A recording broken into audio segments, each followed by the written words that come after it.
Yeah, this is my Cuban pear. I don't know if you can see the fry there.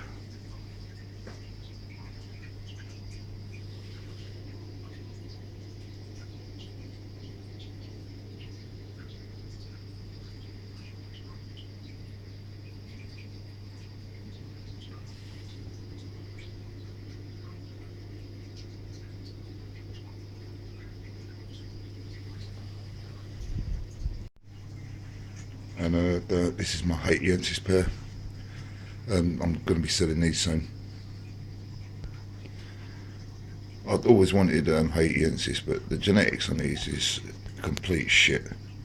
Yeah, and every N.Haitiensis I've seen in this country, there's none of them that are, you know what I mean, perfect specimens. The shape on him and everything's right, but it's just, look.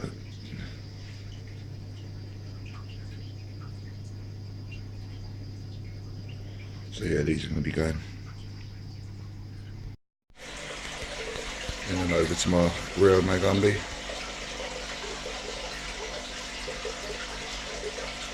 This fish has still got, like, really pissed off at the minute since I dropped that snakehead in here. I'm really not impressed. I don't know why this snakehead, every time I bring the camera out, he wants to hide in that tube. You can see him in there on the left. But I always normally do a video after I've done water changes, and the tanks are called crap then, so I thought I'd do one. I'm just about to do one now. And then you can see over the back there, there's a little male P.Dovii, about 4 or 5 inches long. Reclusive as always. If the light's on, he's hiding. He's in there, and, oh no, he's not on his own. He's got, where is it? I think it might be too dark to show up on camera. There's a bristlenose pleck in there. But yeah, these tanks are going as well. All the ones on the racks. Oh shit, just turned off the wrong one.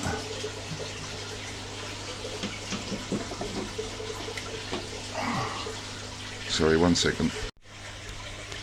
And this is the female I'm keeping, that I'm not letting breed or anything else.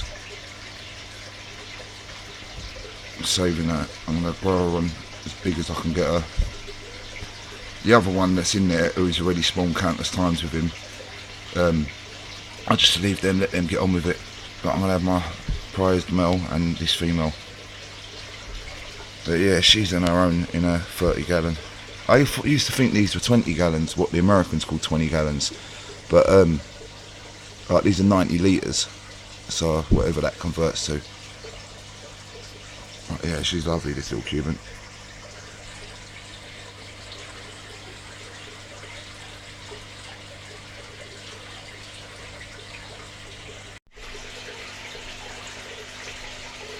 Right, and now I'm going to drop some food in for these T.Sieboldii, otherwise you won't see them. Zoom back for a minute.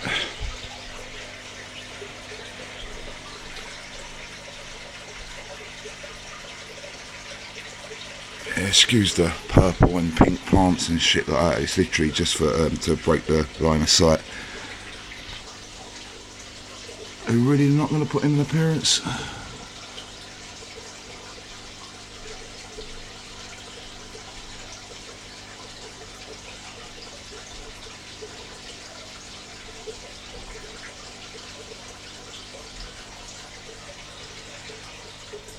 So yeah, there's the Cuban in the bottom, T.Sieboldii in the middle,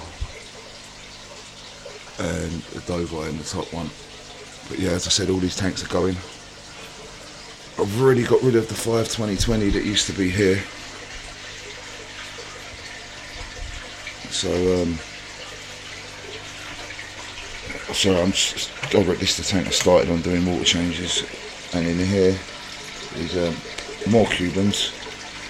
This is actually the fry from my pair, the first, well, not the first batch, but one of the first batches I had out of them. There, you see one down there, hiding down by the filter. I've got to stop feeding fleets of these. They got the shit all over the bottom. But yeah, I'm giving these a 50% water change. Normally I only do 25, but yeah, the amount of times I feed them 3 times a day, right, it's not really helping. Right, in here is one pair of Atros, but these are just like so antisocial. When you got them in a tank and there's like 6 of them right at the beginning, they were literally out all the time. As soon as you put them into pairs, as soon as you walk in the room, they hide. I mean, I know a lot of Centrals and South, well, these are South American, but a lot of them are like that till they get to, I don't know, 8 or 10 inches, then they become boisterous, do you know what I mean? I mean, these are the same as Feste Red Terrors, but just a little less often seen. But yeah, M.Atromacilatum, you've got them, I think it's Jepharum, or Jepharum, which they call ornatum, not the true ornatum, but so you've got them 3 in it, in that group. But yeah, like I said, when I had all of them in together, before all the spawning started and that, like blinding, now we've even had to separate these two, because like the male was just dry, the female coloured up and all that, and the male just, I know they're quite rough with each other during spawning, but I don't know why. It might have been because I originally had 1 pair on each side, and that's like 2 foot aside. Maybe it's too small a space to keep them in, but I've took the other ones out, and I'll show you that now. 1 sec. This is the other Atro tank. This is actually a new pickup of mine. Well, it's not that new, but I haven't put it on camera. I think once I've done it. But it's a dual 260 vision bow front with the 3D background and all that in it. And the only thing I've got in there is the original filter. I went on eBay, spent 50 quid and changed the pump in it to a 1500 litre an hour.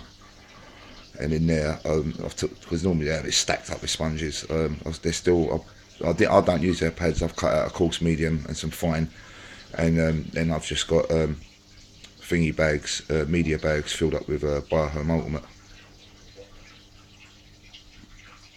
But yeah, there is a pair of Atros in there. I could probably, yeah, just about make out the male underneath. The female was there, see her face sticking out of the tube. So let me come out a bit, it's not focusing.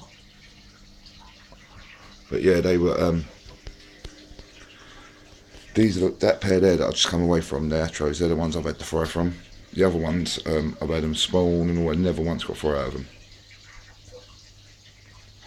Again, P.Dovii. Still with their frying there, literally eating the male to bits. All the fin damage, it's not the female doing that, it's the fryer. Like, you can see them underneath him. For some reason they literally love the underneath fins, but I think they know not to do it with the female. The female don't tolerate it, the male just sits there like a div and suffers it. They're still as aggressive as ever.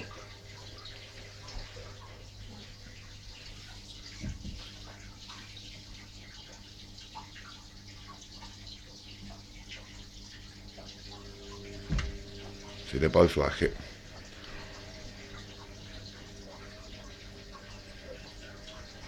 So I've got quite subdued LED lights on all of my tanks. I don't like them big, I know they're good for filming, but they're not good for the fish. Right, cheers.